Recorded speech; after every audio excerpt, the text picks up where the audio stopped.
You're live. I switched you over. I'll mute myself. All right. We are back. We are back. So I am still. Why does the game says ended? Okay, sorry, runner. Okay, game comment. Okay, I was confused by the layout in the NESDay. Sorry, I am Andy. The runner is RiYAN, and the game is Batman, the video game. It's such an amazing game, my all-time favorite on the NES, and I am proud and happy that RiYAN is going to show it off, because he is one of the top runners of the game. So, I would assume that many of you are probably familiar with Batman, and if you're not, we're gonna talk stuff through along the way.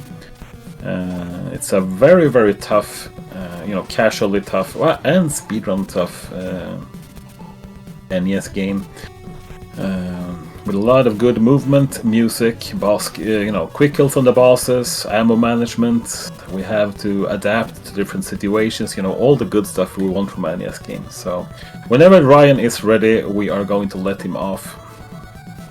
With a little countdown. I will actually do the countdown. Dave knows this one, so he can start a timer at a specific time. I will do a countdown when he resets the game, because he wants to buffer start from the resets. So, Dave, you know when to do the timer start, Dave. So let's just count down when he resets. That's all I had a live mic still for, is I know this one just a little bit, so I'll time it, and it's already at -1. So whenever you guys are ready. Yeah. Perfectly. So I will count RiYAN down now, so he can reset and start in 3, 2, 1, go. And the actual timer starts right about now. So yeah, you basically start from character control. So anyway, what RiYAN wants to do here in the first screen. Oh, he's doing the NDESA treatment. Yeah. So what you want to do in the first screen is basically you want to collect as much ammo as possible, and how much ammo you get. Basically, there's 3 types of drops in this game. There's ammo, there's bonus points which do absolutely nothing, and there's a dirk. And then there's the hearts. I mean, of course. And the game actually starts on a global timer. So if you do the screens exactly, we try to manipulate the first screens, and I think RiYAN he's resetting. So yeah, let's do that. Let's see a better version of the first screen. As you can see now, he already has 20 ammo, where he had 1 ammo in the previous instance of the game. And we are kind enough here to restart the timer as well, so stuff happens. Anyway, as you can see now, he's getting a lot of ammo. It's because he's doing what he's supposed to do, which is do the screen the exact same time every time. Which is a lot harder than you might think, because the controls are a bit tricky, but RiYAN has of course played this a lot, so he has mastered them. So now, this time we are at 81 ammo, which is perfectly fine. It basically sets you up, I wouldn't say for the rest of the game, because that would be an overstatement, but it sets you up, for the first stages. Having a little bit of small issues here, but nothing he can't adapt to. There's also a lot of different types of enemies in the game. You can see these flying guys here, which is actually a combination of global timer and your movement. And then we have the little spy cars you saw earlier. They are completely proximity based, so when you get into the line of sight, which is actually further than the actual length of the screen, by the way, but and then there's a lot of different variation in the enemies and how you handle them. So now we're gonna see an attempt of a quick kill on the first boss, and he gets it. Clapping for that, that's very good. Okay, so we have a second stage coming up. We are going into some kind of toxic factory thingy. Not sure what's going on here, but there's a lot of green goo that he necessarily don't want to land in. So throughout the game, kind of like in many other NES games, you have a little. I mean, the controls in this game they're pretty stiff, but they're very precise. You have a lot of different options when it comes to jump height variation, depending on how long you press the buttons and such.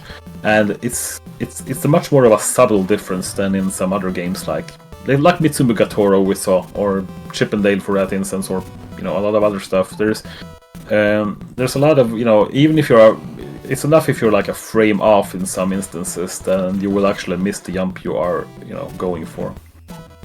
So it's doing a good job here. We had some minor hiccups, but that is to be expected on a run like this.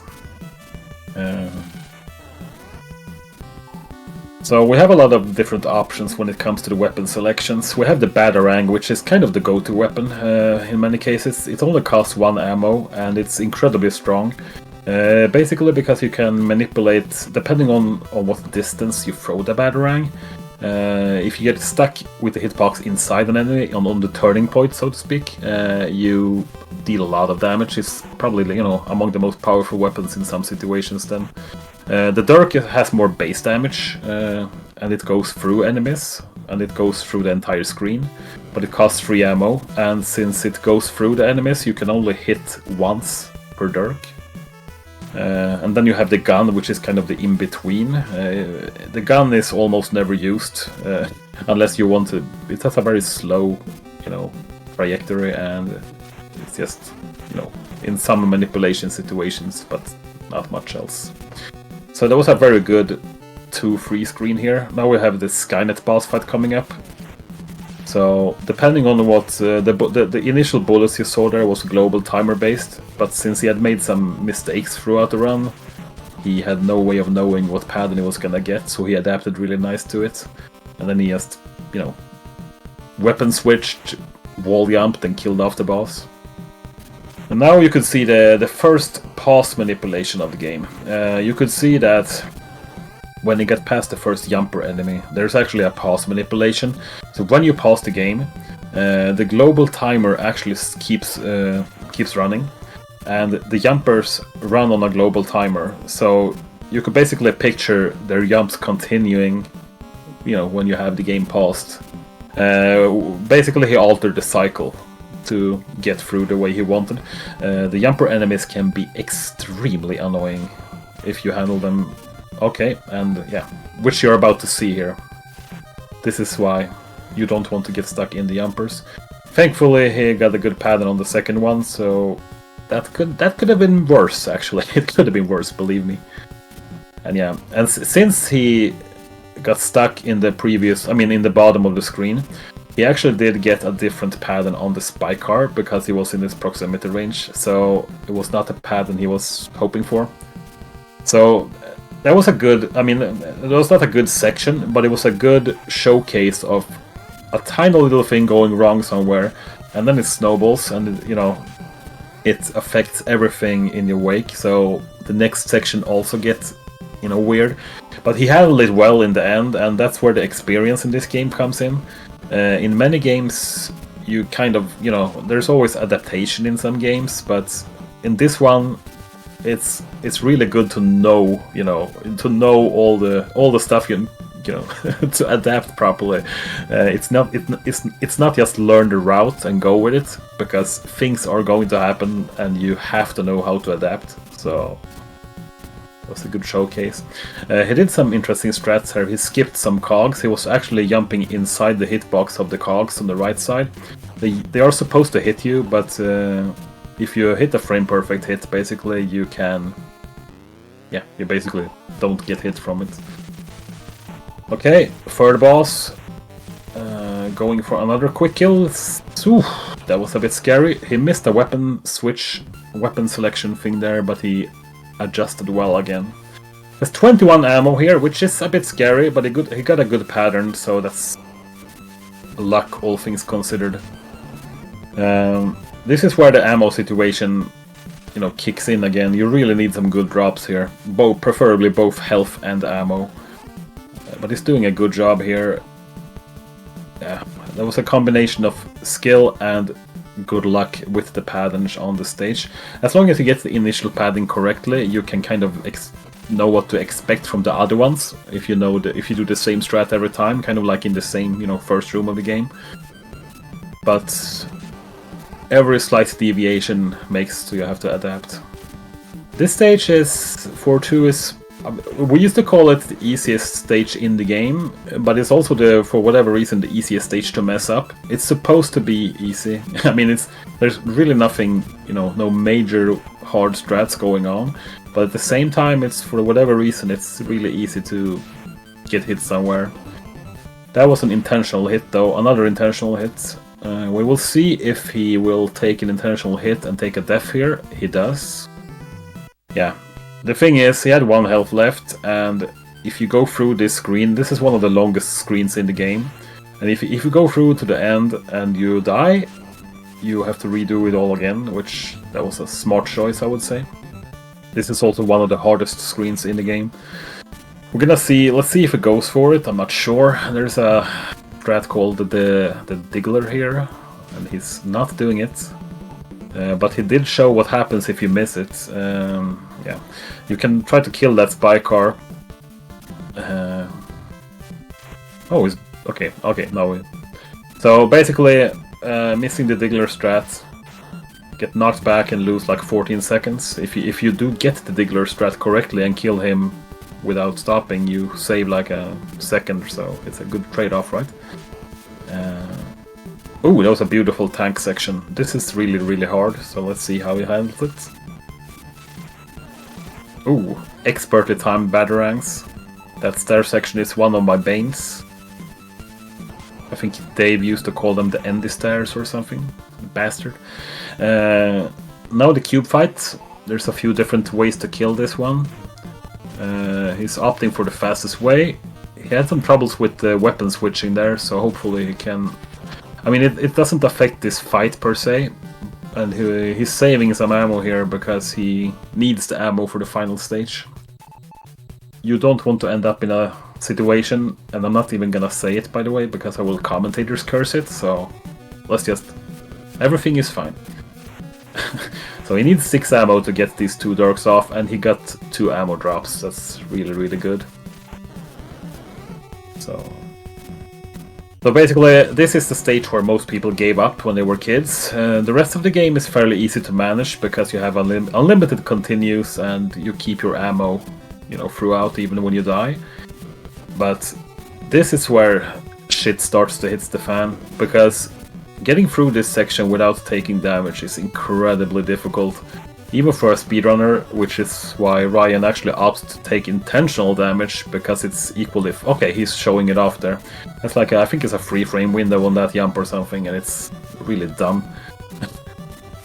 And you get hit and you get knocked down, and everything is just against you in this stage, so... And then you have to do 2 bosses.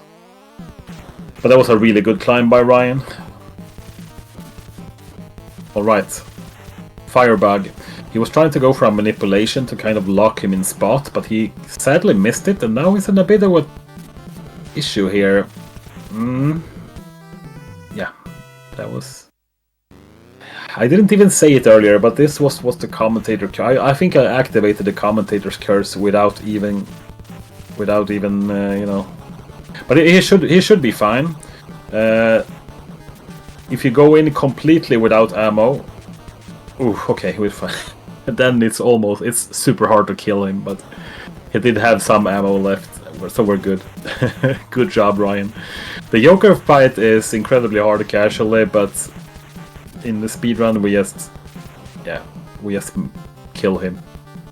Punch him in the face. Good job, RiYAN. And time is coming up.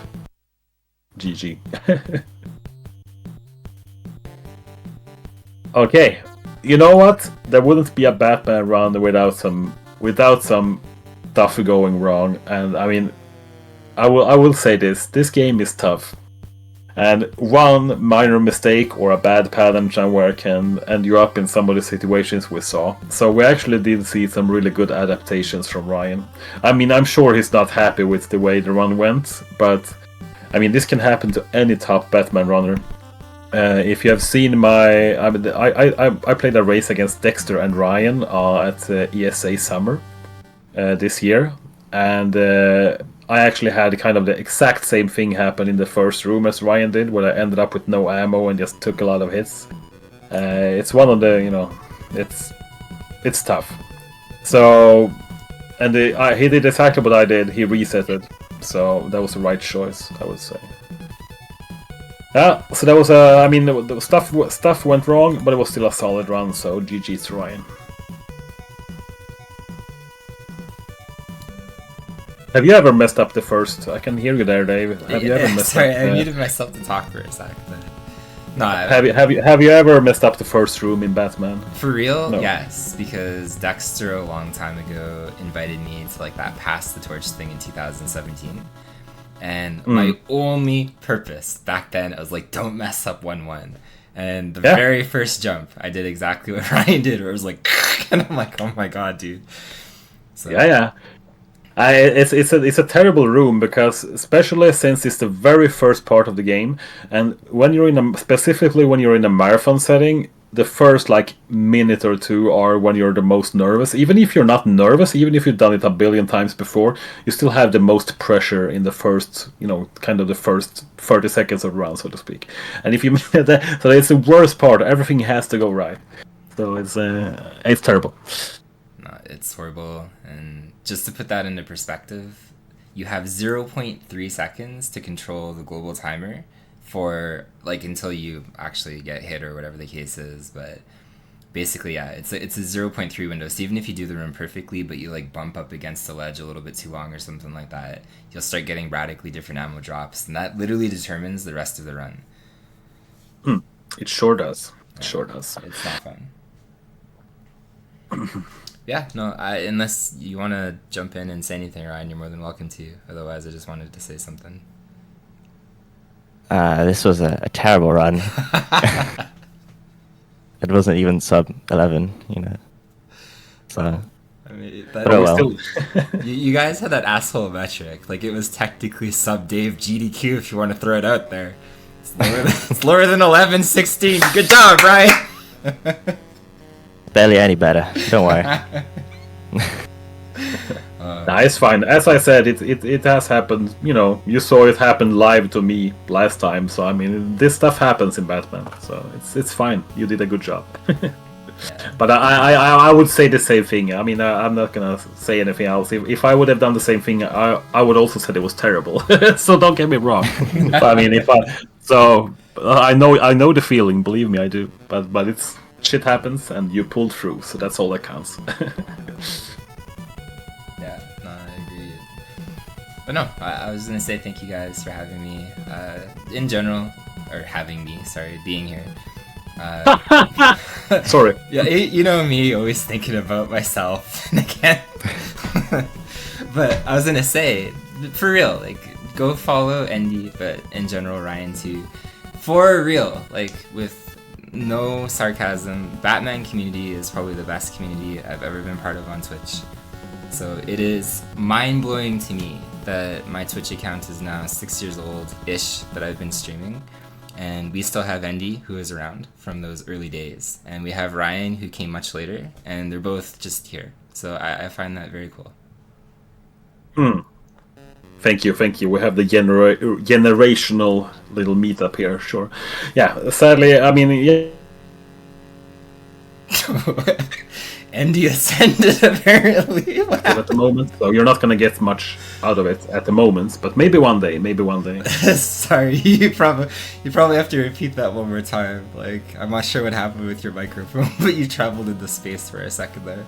Oh, I did. Okay, well, I was just saying that we had a generational meetup here, and I said that thank you. You should follow RiYAN, and you can follow me as well. But I'm not very active, so you will not get very much out of it at the moment. But thank you anyway for having us. Yeah, no, you guys are very welcome, and thanks for joining. But yeah, Batman community is so good. So thank you for always keeping me part of it as well. I love Batman races, I love Batman things, but amazingly, there's always a shortage of it. Like, there's never enough, in my opinion. I guess you're right. Have a good rest of the event, everyone, and thank you again.